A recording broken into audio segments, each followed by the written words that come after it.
해양 플랜트 공학 5.3장 통상적인 가정들 내용을 할 거고요. 그치? 우리가 앞에서 5.1이랑 5.2장에서 정량적 위험도 해석의 기본적인 절차 아니면 과정들을 얘기를 했어요. 근데 정량적 위험도 해석을 할 때는 결국에는 시나리오를 따라간다 라는 거는 확실히 알겠죠. 근데 그 시나리오를 할 때 여러분들이 뭔가 기본적인 가정이 들어가야 시나리오를 여러분들이 해석을 할 수가 있다 라는 얘기를 여기서 합니다. 그래서 위험도 해석을 할 때 아니면 시나리오를 짤 때 여러분들이 당연히 합리적으로 뭔가 가정을 세워야 돼요. 그 가정 해석의 내용은 뭐 빈도, 피해 규모, 사고 전개 과정 이런 것들에 대해서 실제 사고가 일어난 거가 아니면 알지 못한다라고 할 수는 없잖아요. 사고가 일어나기 전에 우리가 해석을 해야 되니까 쟤네들은 다 추정을 해야 되는 거고 추정을 하려면 뭔가 가정이 있어야 되겠죠. 그래서 그 가정은 분석을 해야 되는 위험도 분석을 해야 되는 사람이 작성을 해가지고 발주자 그 해양 플랜트를 만들어 달라고 주문한 사람 시행자 해양 플랜트를 만드는 사람 되게 조선소겠죠. 여기에다가 제출을 해서 승인을 받아야 됩니다. 내 맘대로 가정을 할 수는 없죠. 근데 가정을 하고 설계를 할 때 보수성이라는 게 있어요. 우리가 여기 5당에서 보수적이라는 얘기 좀 할 텐데 얘는 뭐냐면은 사고 피해를 크게 생각해서 최대한 안전하게 가려는 게 보수적인 설계라는 얘기입니다. 따라서 이미 돈 줘놓고 해양 플랜트 만들어주세요 라고 하는 발주자는 자기는 최대한 안전한 걸 원할 거 아니에요. 왜냐하면 이미 돈 줬으니까 뭐 안전하게 만들어 오라고 하겠죠. 그러다 보니까 피해를 크게 추정하는 걸 선호를 합니다. 근데 피해를 크게 추정을 해서 안전하게 설계를 하고 싶으면 안전 시스템 돈이 많이 들잖아요. 그 다음에 설계 변경도 해야 되잖아요. 그러니까 시행자는 되게 싫어하겠죠. 발주자는 좋아하고 시행자는 되게 싫어요. 근데 그러면 위험도 분석을 하는 사람은 누구 편이냐?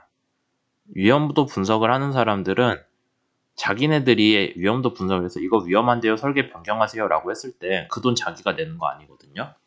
그 다음에 조금 별개의 얘기지만 내가 일을 한 티를 내고 싶으면 뭔가 위험한 걸 지적을 해가지고 이렇게 고쳐야 됩니다 라고 얘기를 많이 해야 일을 한 것처럼 보이잖아요. 아 지금 거 안전하니 괜찮습니다 라고 얘기하는 거는 조금 돈 받고 한 일이 없어 보이잖아요.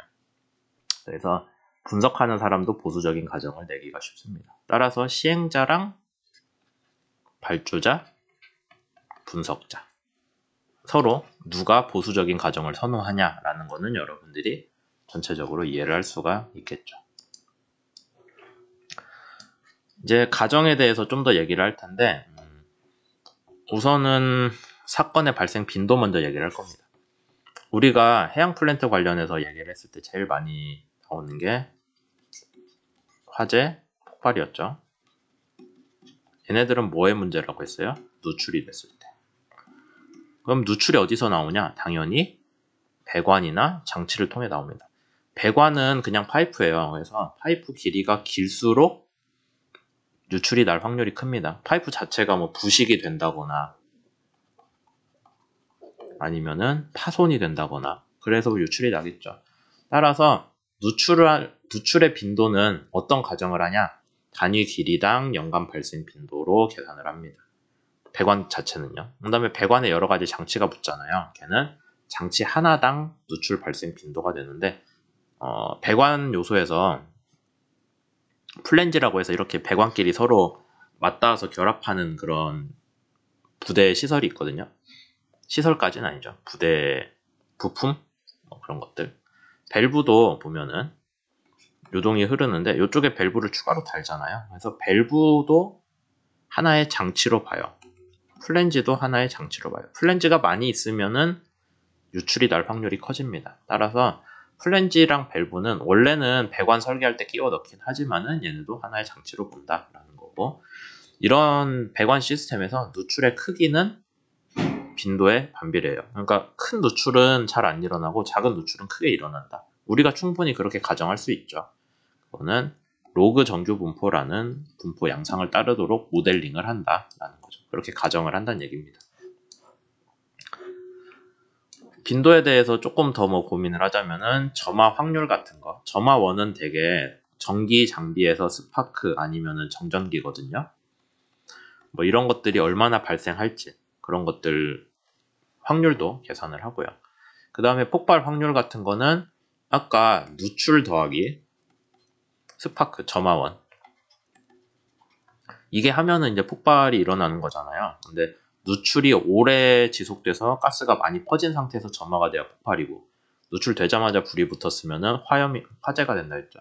그러니까 누출이 지속이 돼야 되는데 지속 시간이 길어질수록 가스가 더 넓게 퍼지니까 그 가스 영역 안에 점화원이 들어올 확률도 커지겠죠. 그런 식으로 가정을 한다는 거예요.